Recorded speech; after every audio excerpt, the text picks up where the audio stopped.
What is going on, everybody? Welcome once again to another episode of Him and Her Your Space, where me, your him host with most, Chad Nails, Master Life Coach, and as always, my equally fabulous Her Life Coach co-host. Take it away. Nini Window. Thank you, Chad. No doubt. No doubt. I gotta make sure you shine. So we're here in the space again, just bring you some of our responses as two people, two active members in the Black community, as two life coaches in the Black community. Just touching on some current events that have people talking. So today we have one that's I won't say that it's new.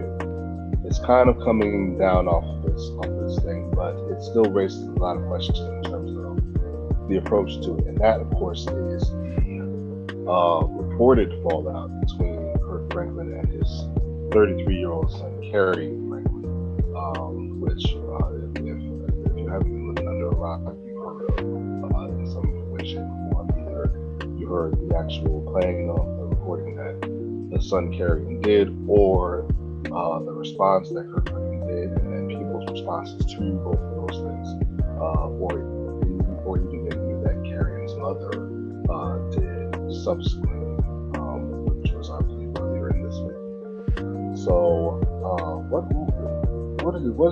what's your gut shot reaction, like the knee-jerk reaction to this? What do you see happening here? Well, when I initially heard the curse out video where Kirk Franklin is cursing out his son, and then hung up on him, my initial thought was, we're only seeing part of that. So something happened prior to what his son posted to lead up to that point of cursing someone out. Like, because you don't say, hey dad, it's me. Hi son, you're a punk ass. Something leads up to that, right? So we don't see what the lead up is. Secondly, the fact that his son is 32, going to be 33. Yes. And your mentality was to post that publicly says a whole nother thing. Like, so not only did, okay, fine, your father cursed you out, but then you had the audacity to put that out there publicly for the world to see, right? Knowing who he is and knowing, what he is, says a whole nother thing. So that's a whole nother level of an issue that's going on. And just the fact that, it was posted, I mean, that's a whole nother story. And then we'll get into the apology later. But the initial curse out, he's 32 years old. You're a grown man. You got cursed out. You just so happened that the curse out came from your father, but the curse out, I'm pretty sure, it led up to something. It wasn't just, hey son, how are you? You're a punk ass. Like, something led up to that point. Oh, most certainly. Certainly. So we're gonna, without further ado, we're actually gonna pull up said excerpt of the conversation. Well, what were your thoughts on it? We didn't get your thoughts on it. Oh, well, yeah, you're right. I'm very much like you. It's like, okay, no dad is ready to jump all over his son like that, off some whim notice. I mean, I don't know Kirk Franklin. I ain't friends with him or anything like that. But he doesn't strike me as somebody, unless he hides it very, very well. He don't strike me as somebody that does something provocative like that. Right.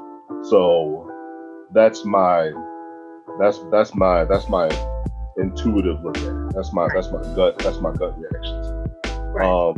Something about the interaction. It also tells me that not only was this episodic in terms of the conversation, in terms of that flare up happening inside of the confines of that conversation, that also kind of tells me that this has been something that's been long-standing.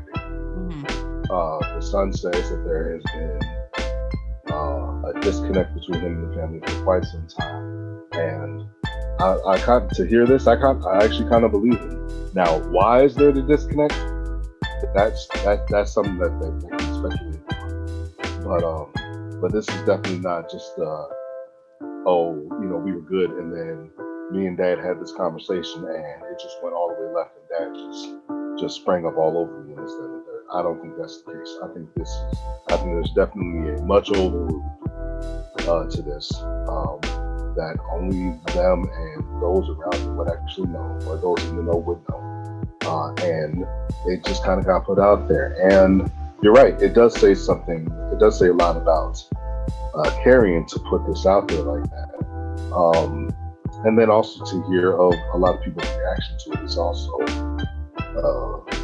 a little unsettling. You have a lot of people in the Black community that are saying, oh, well, this is normal parenting, and I don't agree with that at all. This is normal Black parenting, and so on and so forth. And no, I can't do it. Did your parents ever jump all over you like that? Never. Damned if my parents did. Never. Have I gotten them? Not at no 33 for them to be talking like that. No. Right. Maybe when I was like 10, maybe 12, maybe as a teenager at the most, was when I might have gotten upset enough to to raise their voice or anything like that. Lord knows I got more ass whoopings than I would have did. But to get cussed out like that, no. Right. And then my thing is, yes, a lot of people are saying that it's normal Black. No, it's not.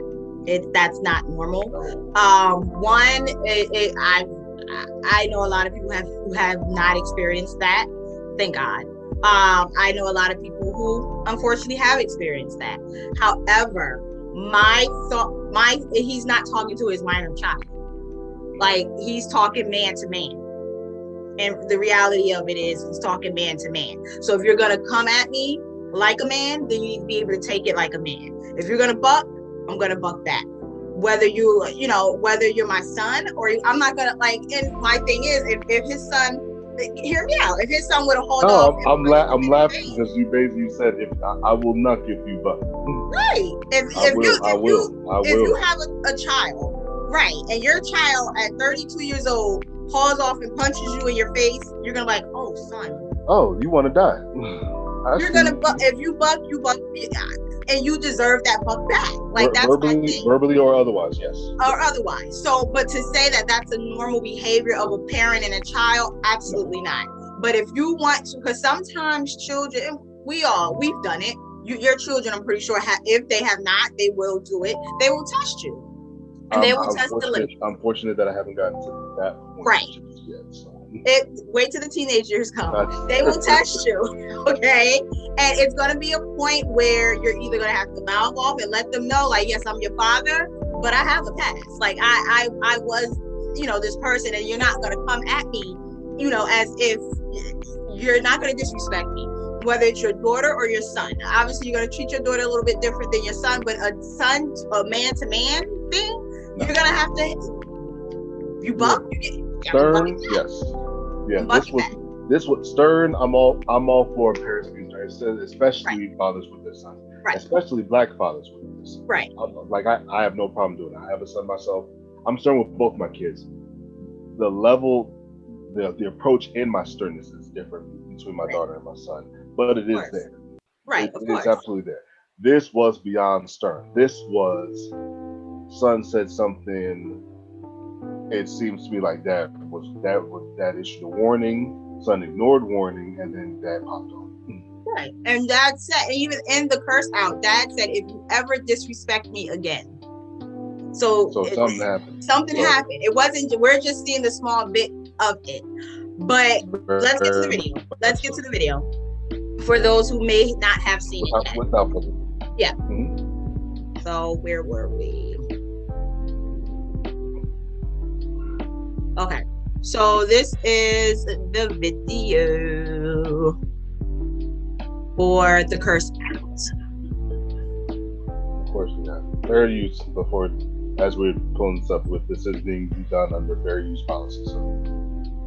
So we're listening.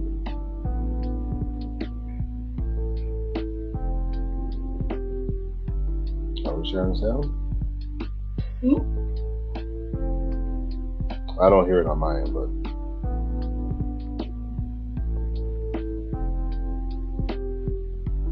You say you don't hear it? mm-mm. Are you sharing sound? I believe so. If not, let's start again. Mm-hmm. It's not. Okay, let's start over. Oh no. My bad. Okay. Stuff a piece of paper. Okay, if you think I'm ready for this paper, let me say it like this. When your bitch ass starts having shit you need to get your skinny motherfucking ass back out the goddamn way before I put my foot in your ass. Because I dare you. I dare you. I dare you. I dare you. Shut the fuck up. I'm old. I will punch your neck, nigga. Don't you ever disrespect me. I did it.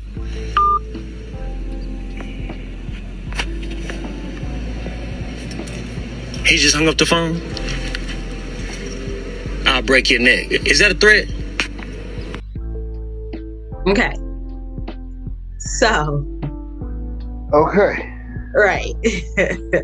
So it's been some days since I last heard it. Yeah.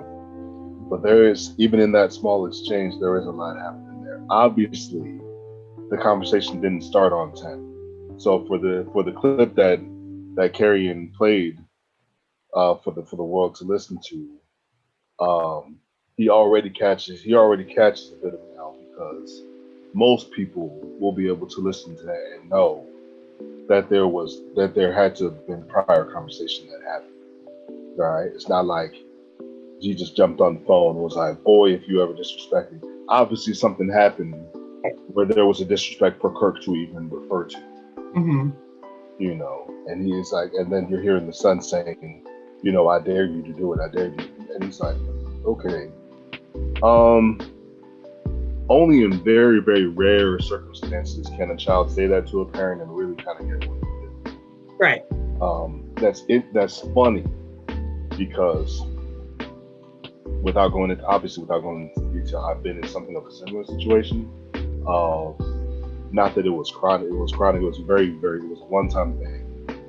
But it was not as a parent, not as a father, but from a son's perspective. Mm-hmm. But even then, there was a lot that went into that. There was always something. There was something that led up to that. So even speaking from a first-hand perspective, there's no way in the world that any son will be able to put that type of recording up and then have people believe that that's how it started and that's how it ended. Mm-hmm. Right? That's just foolish. If you believe that, I got a bridge in New York back to son. Mm-hmm. You know. So that's just that's that. And what escalated, it was already heightened, and then from what I understood, from what I'm listening to, the son's response to the father's warnings, I don't even know if I could call them threats just yet. And they could be, but when the son responded with the whole "I dare you," that's what took it from 10 to like 15. Mm-hmm. You know, and I'm glad homie was on the phone. Lord knows what could have happened. I know Kirk's small, but you know, fathers have a unique strength when it comes to dealing with their kids. Right. So even if Kerrion's bigger than him, that's just my thing. What's your take on? So listening to it again from a week ago almost. Yeah. And he did say in his apology, I believe it was in his apology, or when I say he, I mean Kirk Franklin, when he did his interview with Tamron Hall, that there was a pastor or somebody else on the phone that they called in to help fix the situation. That's the person that we hear laughing. That, listening to it again, troubles me. Because the fact that you called in a pastor to help even the playing level, and then this person this person is laughing at the fact that I called my son a skinny ass, whatever, as opposed to saying, well, Kirk, let's not go there, or because he's kind of like egging him on. So my, and of course, we don't know the whole conversation because we only got a tidbit of it, 46 seconds of it. But what was like, who was that person? He did mention, I can't remember the person's name. And why was that person okay to egg on that curse out? Again, not saying that the curse out should not have happened. You buck, I buck back. But from the person that you called in to try to fix it, his words, and try to even, try to get everything settled, that person is not helping the situation by laughing. Like, you're laughing at a father cursed out his son justifiably. I'm not knocking that, but you as another adult, as a mediator or as a third party to try to fix it, you're egging on. That was an egg on. That laugh wasn't like you can't even distinguish a laugh from a, but the fact I wanted to say that it was kind of like one out of shock over what the son said. But it wasn't in reference to what the son said. It was in reference to what Kirk said. The way the laugh came through, what I heard. The way the laugh came through. As soon as Kirk said something, then he laughed like, oh, like like that type thing. It wasn't like a laugh of, oh my God, I'm shocked, clutch my pearls. It was kind of like, you tell him, and I get that, but is that helping the situation? Did that help the situation? Honestly, and that could have made that go even more, because it's like, okay, so it's 2 against 1. Yeah. He could have felt double team, tag team. Possibly. Dipping into our coach bag, into our coaches bag on that. If you're coming in, if you're a third party, you're trying to mediate something, your job is to be as level-headed as possible. Your job is to be as impartial as possible. So even with that laugh being where it was, and in response to what it was in response to answer your question, no, it wouldn't have been helpful at all.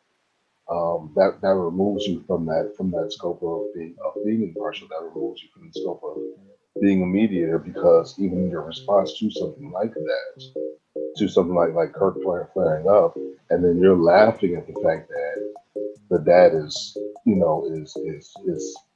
coming off the top to his son. No, it makes it kind of apparent what side you're on. Even if you don't mean for it to come off that way, you didn't do your job as a mediator in that space, in that time frame, especially with it escalating to where it was.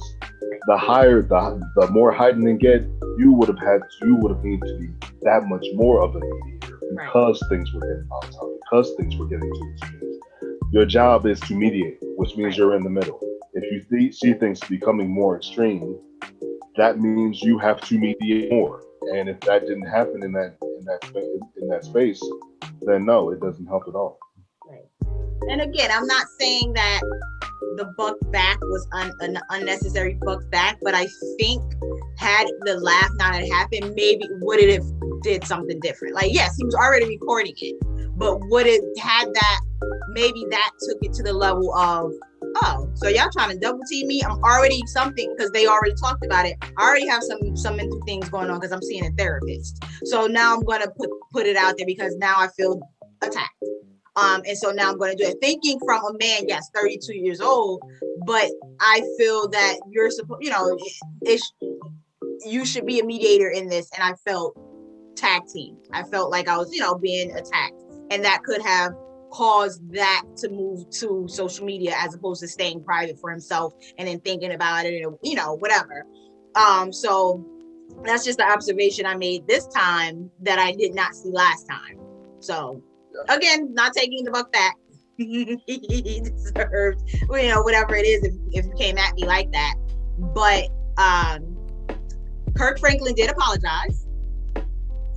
He did explain his story on Tamron Hall, which we're not going to get into because it's about 45 minutes long. Yeah. But the apology was, he did apologize. So I do want to actual issued apology. Yeah. So if nothing else, if you have anything else on the actual curse out, we can go straight to the apology video. No, we can go straight to the initial apology response. Okay. So here is the apology.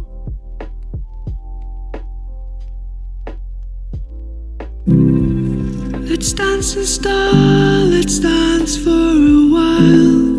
Heaven can wait, we're only watching this.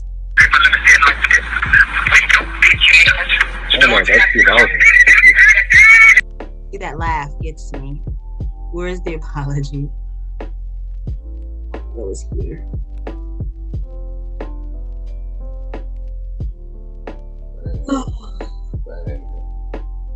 My bad. I thought it was up here already.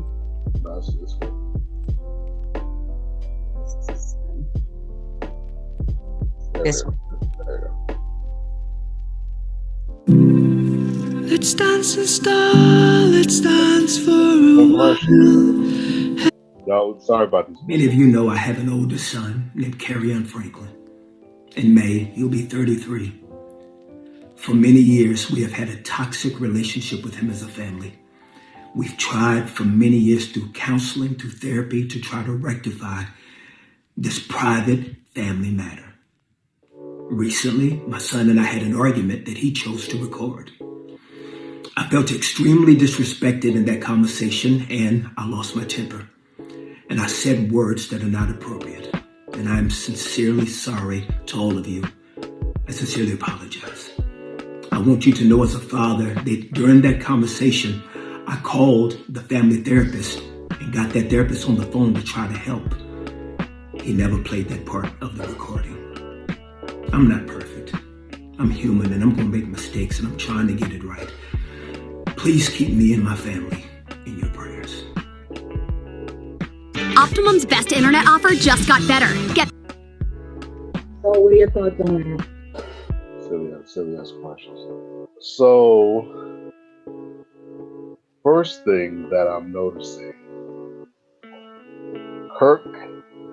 This is pushed as Kirk apologizing to his son. I heard no apology to his son. I heard an apology to the fans. No, I'm sorry to all of you. I lost my head in that conversation. I apologize to all of you. Not to my son. Not to my son. Right.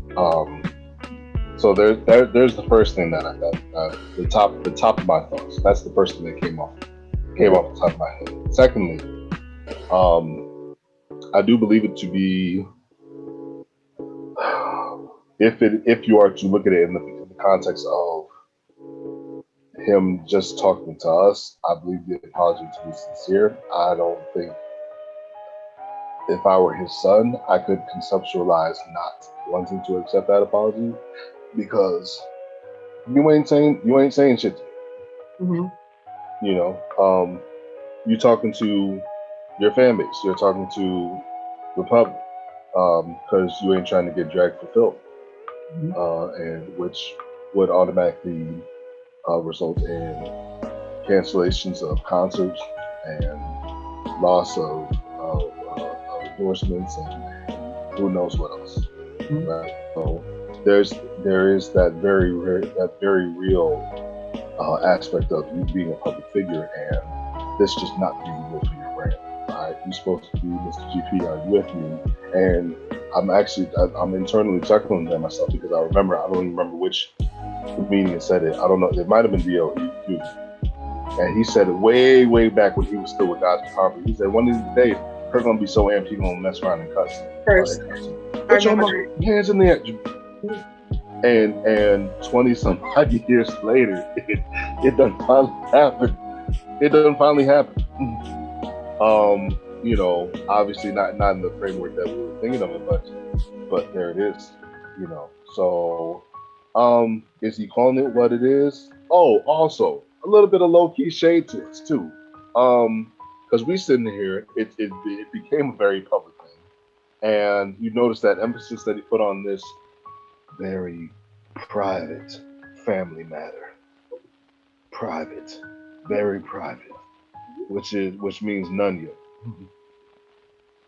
You know, filing under none of your business. And but it's out. You know, you basically, you trying to tell us, oh, we shouldn't be paying attention to this, dude. You were a couple of days late on saying that. It's out. It's public. It is public. You got people looking at you. Saying that you wish for us to respect your family's privacy. There's only but so much in realistic terms for the society that we're in. There's only but so much of that. You know, I'd love to hear from this therapist who was part of this call that who was part of the phone call that was recorded, and to find out what was said and how it still got to this point, even though they were involved in the phone call. I don't know. That's really all I can say on the apology. What's your take? Yep. So my take is completely different from yours. I think that the apology was unnecessary to us and to his son. Okay. Because his son was the one who violated the private conversation. The private conversation that had happened became public because his son made it public. So it was no need for him to apologize to us publicly for this very private family conversation, because it was a private conversation that he had with his son. I agree. Does he need to, did he owe us an apology? Absolutely not. Had he not given us an apology, I would never thought anything of it. And if we think about it, we're holding him, and I get it, because, people usually hold Christians to different levels of things or whatever. But how many times have we had a Beyonce and a Jay-Z situation happen and they don't talk about their stuff? We never say, oh, we're the public and we're your fans and we should know. No, we shouldn't. That's none of our business. So the fact that he came out and apologized to us, I don't need an apology. You did what you did to your 32-year-old son, not 12-year-old son, not 2-year-old son, because your son disrespected you. And in the recording, it says, if you ever disrespect me again. So he felt disrespected. He didn't owe us an apology. He did not owe his son an apology. His son owes him an apology for disrespect. I reacted to what I was given. So you apologize for disrespecting me. I apologize for talking to you the way that I spoke to you, right? So that's one thing. The second thing, the fact that he is saying that it is none yet, because it was a private conversation, again, that he had with his son. The therapist was on the phone. We don't know what happened with the therapist or how that situation happened, or if the son even hung up on it. I don't know who called who or whatever for it to happen and for it to escalate to that point. Apparently whatever happened, it didn't, the mediator or the therapist didn't work, whatever. We don't know. We're just assuming or guesstimating or guessing on what had happened. But I don't think there was an apology due. And as far as people looking at him a certain way because he's a Christian gospel singer, he's a man first. And a public figure. Yeah. He's a man. He does touch on that. I'm a man first. He's human. He's a center, and that does push the topic of why there is that ridiculous standard for public figures. Like they don't, like they don't mess up. I don't think there's a standard for a public figure. I think that there absolutely is. I think there absolutely is. And like I used before, the example of Beyonce and Jay-Z, they don't tell us their business. They don't, because it's none of our business. Whatever's going on in their thing, and we have whispers and stuff about it. Whatever. Hold on. Wait. We have whispers and stuff or whatever about that. but they don't tell us what's going on. The fact that he's a Christian public figure, I think plays a huge part in that, because they say, oh, well, he's a Christian this and he's supposed to be this perfect person or whatever, which is not true. Like, none of us are perfect people. And if we were perfect, show me a perfect man that's walking this earth, and I'll bow down to him, because the only perfect person that walked this earth was Jesus. So you can't tell me that he's not gonna revert back, and that's between him and God. If he curses his son out, as long as he repents to God, that's his business. Like, that's all that he has to worry about. But he is a man first. He is a human being first. He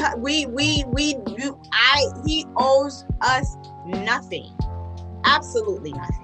And from what I'm seeing, and I'm not sure, because your audience on Facebook is different than my audience on Facebook. Very few people are saying, oh, shame on you, Kirk, you should not have. So I don't think that, and I honestly think that the reaction that people are giving, I'm pretty sure he made so much money that past week for people downloading his songs and just listening to him, even more so to say, you know what? And that to me showed him in a different light. And the fact that, yes, that doesn't take away his relationship with God.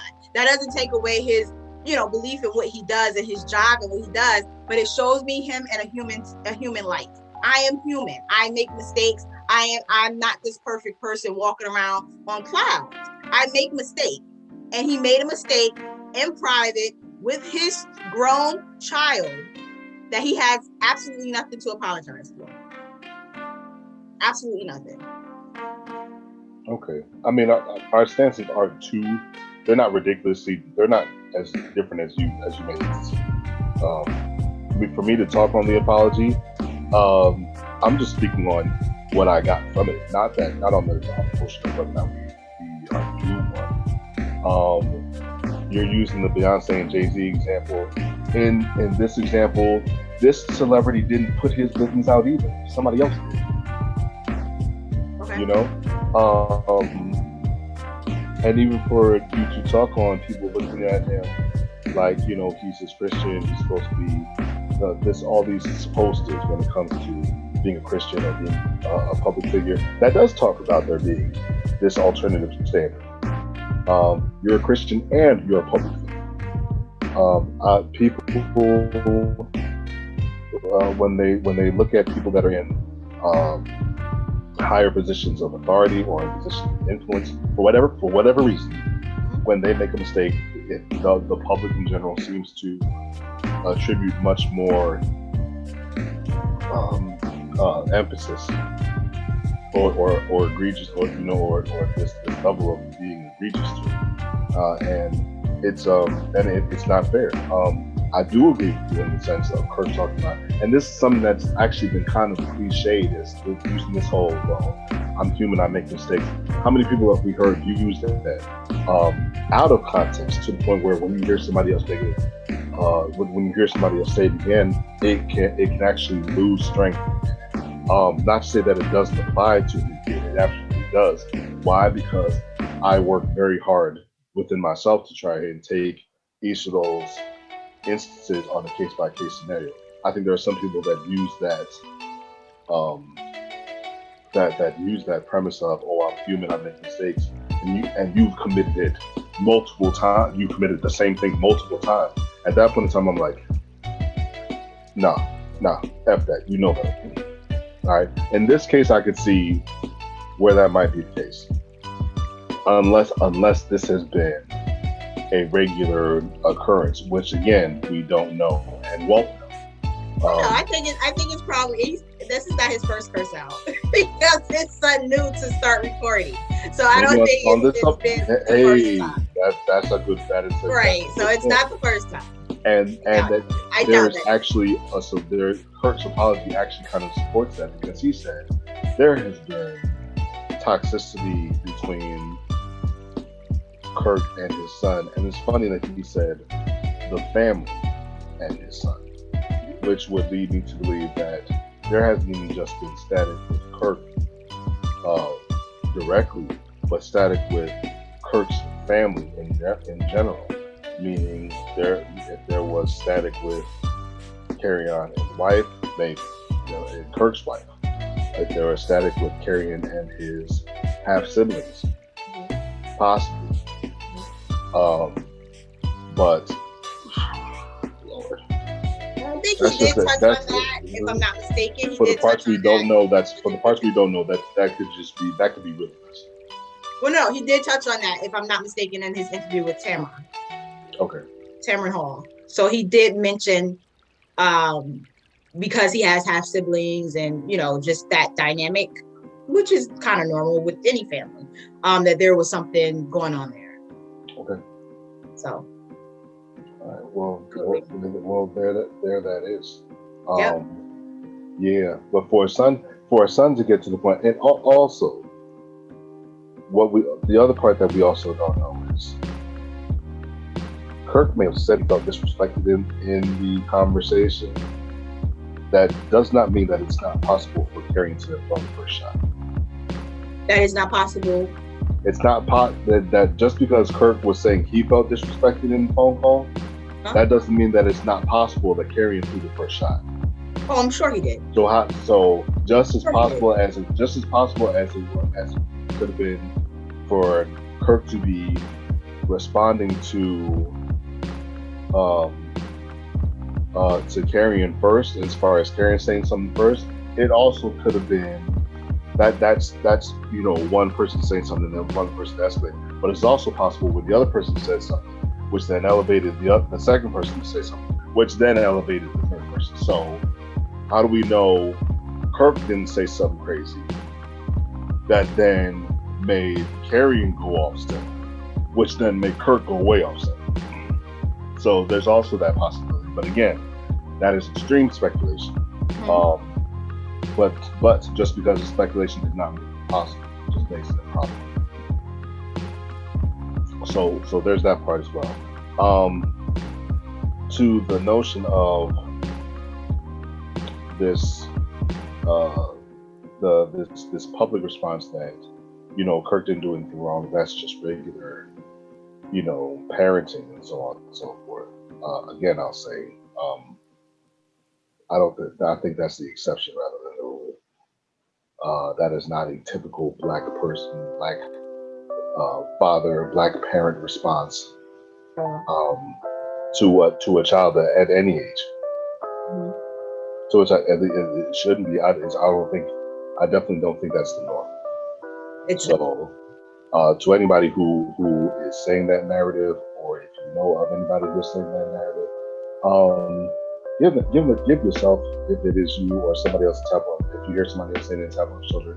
Like, look, if you can't prove that, don't go around spoiling that to people, because you will have other people that'll walk around believing that. Right. Or if that is your experience growing up, just because that was your experience doesn't mean that it's everyone's experience. That was not my experience. That's not Chad's experience. So I don't care if that was your experience and the experience of 5 other people around you. This is not something for you to be making generalities on. Well, and a lot of times as humans, we make generalizations off of our own experiences.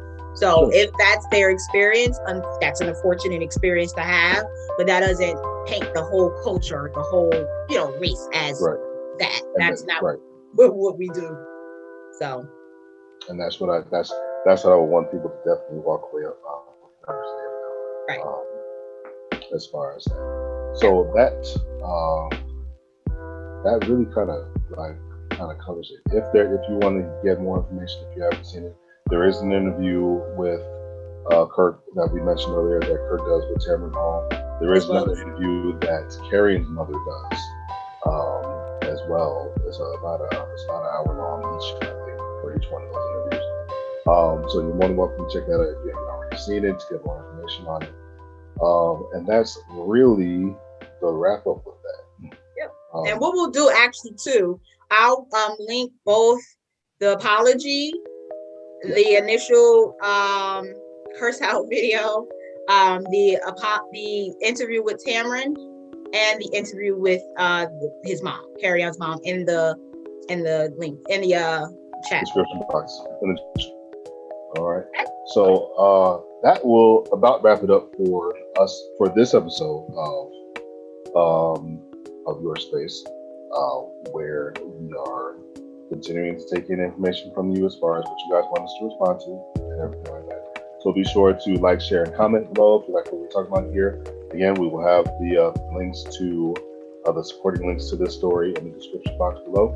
And we will see you guys next time on YourSpace, where, as always, we have 2 coaches, 1 space, and 0 reputations. All right. Yay. See you guys later.